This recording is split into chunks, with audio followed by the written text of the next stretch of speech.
Every once in a while, you hear a story of a competitor who overcomes all odds to get to the top of their game. Who doesn't love the underdog, the person who is scrappy but indefatigable, who isn't expected to win, comes out of nowhere to give the champion a run for their money? After all, isn't that the story of David and Goliath or Rocky versus Apollo Creed? Today, we will share two of the greatest and most heartwarming underdog stories in the history of football or soccer.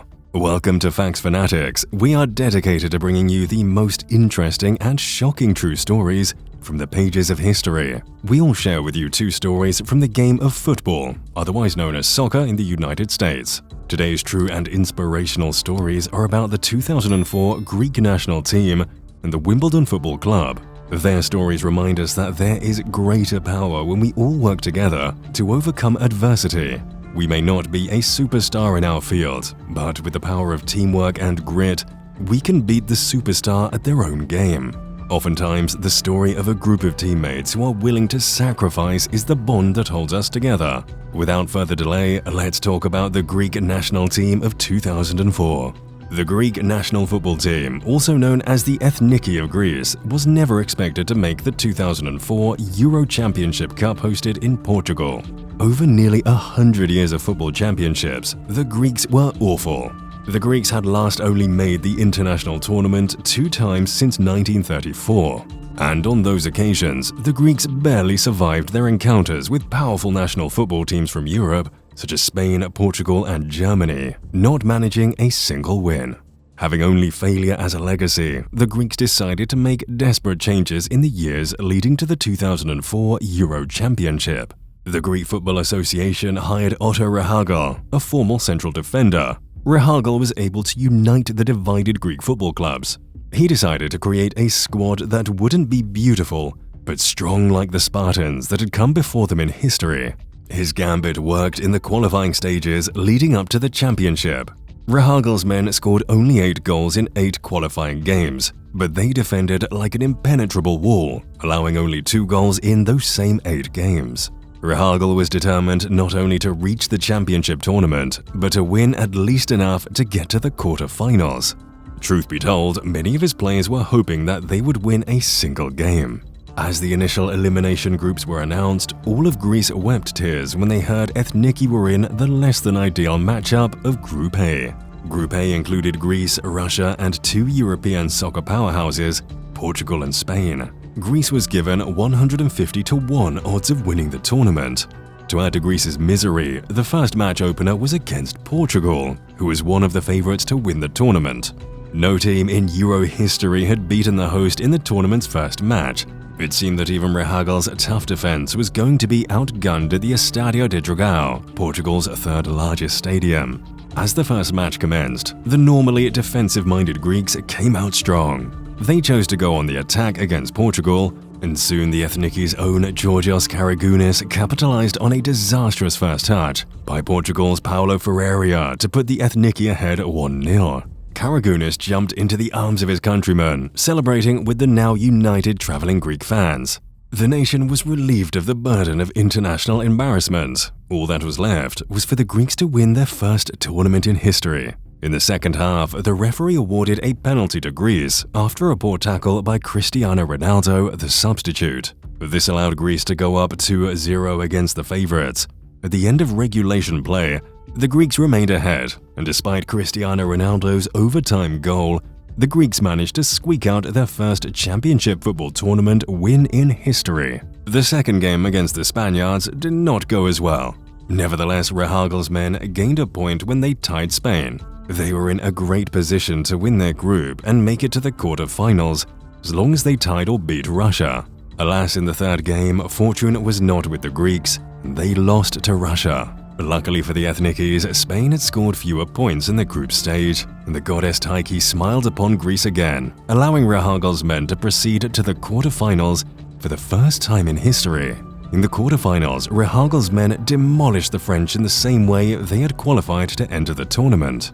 They created a defensive wall with a 4-1-4-1 formation that was seemingly impenetrable. Miraculously, they beat the French 1-0 to face the Czech Republic in the semi-final, led by world-famous Pavel Nedved, the reigning Ballon d'Or or Gold Ball champion. Despite the Czechs' aggressiveness, the Greeks won the semi-final in overtime after a grueling 105 minutes of play. All that was left was the finals, against none other than Portugal, but this time, Portugal wanted revenge, and was even more determined not to be humiliated in front of a home crowd a second time.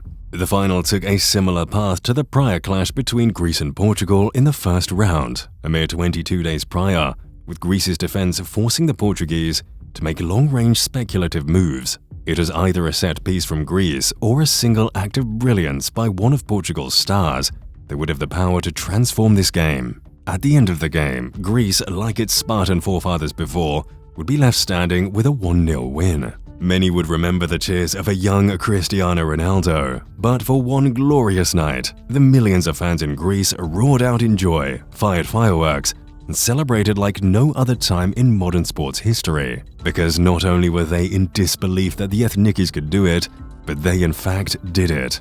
They had won the Euro Cup.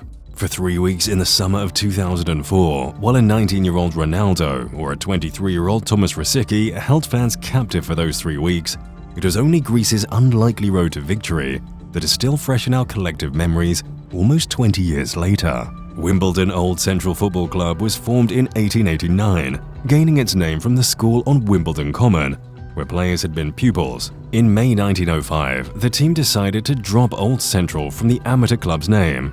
The club officially became Wimbledon Football Club. The same year, it won the South London Charity Cup. However, due to excessive debts, the club folded in 1910. After reforming, Wimbledon won the FA Amateur Cup in 1962 and 63, beating Sutton United 4-2. The club's all-time top goal scorer Eddie Reynolds scored all 4 Wimbledon goals with his head. In doing so, he became the only player to have headed goals in all 4 of his team's goals in a Wembley match, a feat unmatched for many years. Following this success, the team decided to turn professional for the 1964-65 season and to enter the Southern League. They were elected to the British Football League in 1977.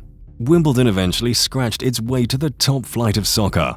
However, many observers thought Wimbledon would be relegated down in 1986-87, but after losing the first game of the season, Wimbledon won the next 4 games and eventually finished 6th in that season. But in 1988, Wimbledon achieved one of the greatest shocks of all time in the history of English football. They had just finished their 2nd season in the First Division Football League and had been in the Football League for only 11 years. They had entered the Football Association Cup or FA Cup as underdogs and now had found themselves up against the odds-on favourite to win Liverpool FC.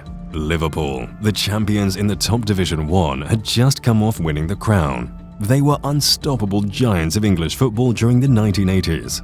Liverpool, with an international team of star players, was strongly anticipated and favoured to win that season's FA Cup against Wimbledon FC, who had finished 7th in Division 1 that season's first year, surprising everyone. Wimbledon took the lead just before half-time when Laurie Sanchez's looping header from a Dennis Wise goal kick on the left passed by goalkeeper Bruce Grobbelaar into the net. After a foul on John Aldridge by Clive Goodyear, Liverpool was given a penalty. But Wimbledon's goalkeeper Dave Bissant's diving save from his left saved Aldridge's penalty. This save not only kept Wimbledon in the game, but also made history as the first save of a penalty kick in FA Cup history by a goalkeeper.